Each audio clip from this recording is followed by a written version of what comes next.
दर्शक बंधु न्यूज लक्ष्मी 7 को आपण मन स्वागत करूछि मुलाबे आसन जानिबा आजिर ब्रेकिंग न्यूज। घर पोड़ी हत्या उद्यम अभियोग 7 जन अभियुक्त गिरफ।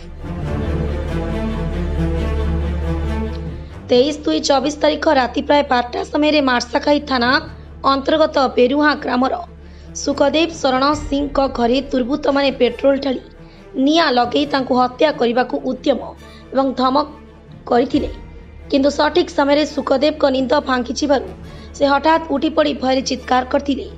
घर बाहर को दौड़ी पलाई आसथिले।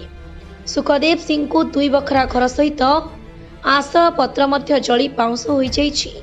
दुर्बृत्त माने हेले बेरुहा ग्रामर रत्नाकर मलिक, मानस दास, भ्रमर मलिक, श्रीकांत मलिक, शिशिर मलिक, विपिन बिहारी मलिक, श्रीतम मलिक।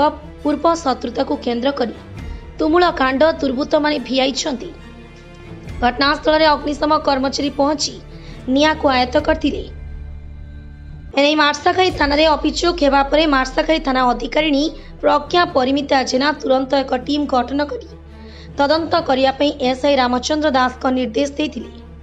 थाना अधिकारी प्रज्ञा परिमिता जेना आसामी मानक गिरफ करबा सह एक पेट्रोल जारकिन जबत करिबारे सफल होइथिले। एसआई रामचंद्र दास आसामी मार्साखाई थाना केस नंबर 47/2024 341 323 436 34 आईपीसी मामला रुजु करी आसामी मानक कोर्ट चालान करिसेंती। केन्द्रापड़ारू धीरेन कुमार महापात्र रिपोर्ट न्यूज लक्ष्मी 7।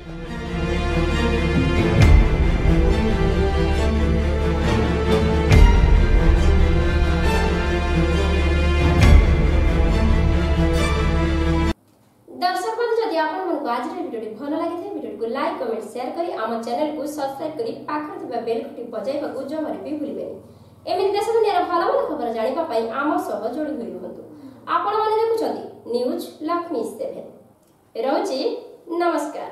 पुणी देखाइबो आउ एक वीडियो माध्यम।